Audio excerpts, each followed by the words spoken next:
Okay, so it's May 11th, 2021, and just did this kind of an impromptu video, as it's about 90% of my videos. I'm trying to get better at it so that so we make sure, or I make sure, that I'm providing succinct information for you and not wasting your time.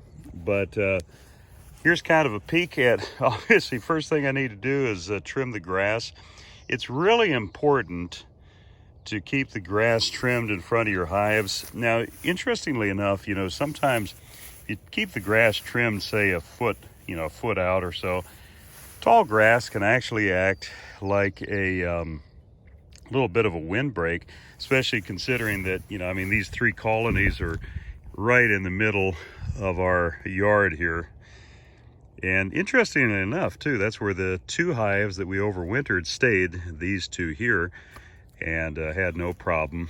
But anyways, one of the little trick an old beekeeper taught me, especially if you only have a handful of hives, is you can pull the grass out and lay it back down in front of the hive, and just kind of creates a little bit of a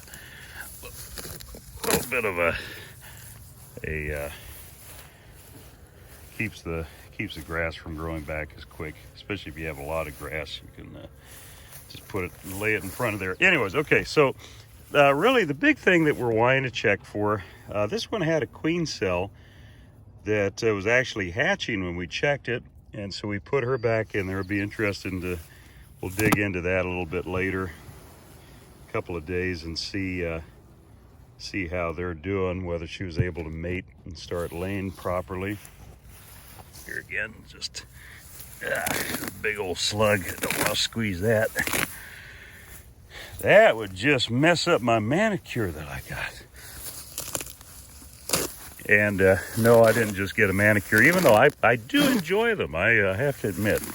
But that's kind of a different topic. Anyway, third one here. Cool. So the biggest thing that we're looking for this time of the year, and you'll be wanting to do the same thing with your hives. There's a little bit of a dearth now. The maple flow has stopped, more or less. There might be here and there every once in a while. But maple flow stopped. You want to check your hives about every 8 to 9 days for swarm cells.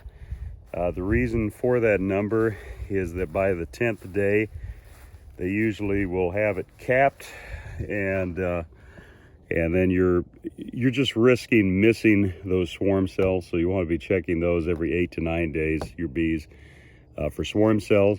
They do have a flow coming in from the low-lying native blackberries, which is kind of nice to see. So you probably, once again, beekeeping is very dependent upon your area. But where we are, just south of Olympia, Washington, about 20 miles,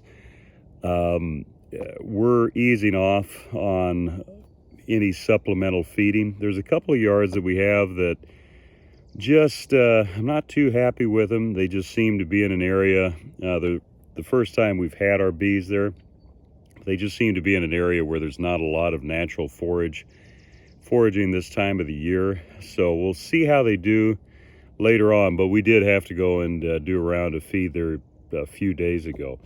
But that's really the big thing. Just kind of keep a tab on the swarming. It's a great idea that you make sure that your queen has good comb, good space to lay in.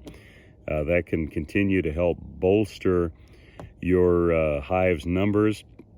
And how you do that is, say, you go down to your single, or if you have a double, and just remove a frame from the outer part of your box and make a space right in the middle of that brood box, and if you have drawn comb, that's ideal. Put a frame of drawn comb right in the center. Just opens up a little bit extra comb space for her to keep laying. If it's a really strong colony, I'd suggest doing that with a couple of frames. Stagger it, new empty drawn out frame in the middle of the brood nest, frame with brood, and then another empty comb, so that you have two empty combs right in the middle of that brood nest. That's going to alleviate swarm pressure if your colony is inclined towards swarming. And it's also going to obviously help your numbers build up as well in that colony in case you're wanting to do a late split or what have you.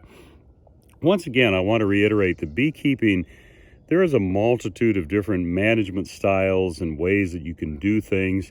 Don't get overwhelmed. Just enjoy the experimental part and nature of this industry or hobby, however you're approaching this.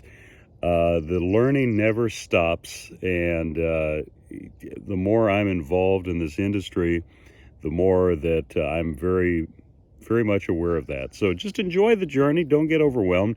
You're going to make mistakes, but that's how we learn as well. So anyways, just a little update. We'll catch you a little later.